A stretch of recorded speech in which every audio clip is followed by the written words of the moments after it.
পালিয়ে বিয়ে করা শরীরের দৃষ্টিতে কি বৈধ? পালিয়ে বিয়ে করা যুবক পোলাপানের প্রশ্ন নিশ্চয়ই। হয়তো প্ল্যান প্রোগ্রাম করছে, এখন শুধু মাসালাটা উত্তর পাইলে দৌড় দিবেন। দেখেন, ভালো করে শুনে রাখেন, বিয়ে কি ভালো কাজ না খারাপ কাজ? খারাপ কাজ? ভালো কাজ। তো ভালো কাজ কি মানুষ চোরের মতো পলায় পলায় করে? চোর চুরি করতে না পলায় করে?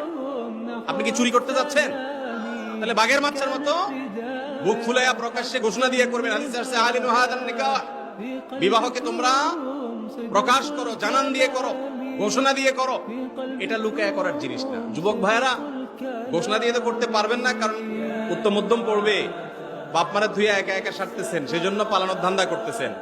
আমার কথা শুনেন, বিয়ে জীবনে একবার করবেন, পালায়া টালায়া করবেন।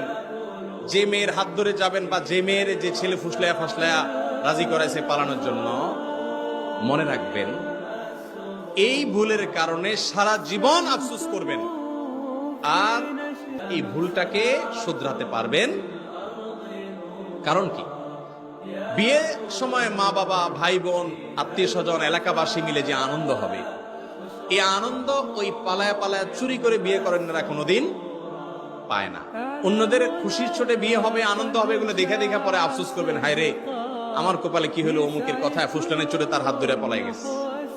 এরপর দৌড়ের উপরে থাকবেন। খবরদার, অভিভাবক এবং মুরব্বীদেরকে সম্মত করে বিয়ে করবেন। বিবাহ বহির্ভূত সম্পর্ক করে এরপরে হাত ধরাধরি করে পালাপালি করবেন, এই সমস্ত নাটক করবেন না। এটা চোরের খাসলত। আপনি কি চুরি করতে আসছেন? কেন এই কাজ করবেন? অতএব পালাপালি করে বিয়ে করবেন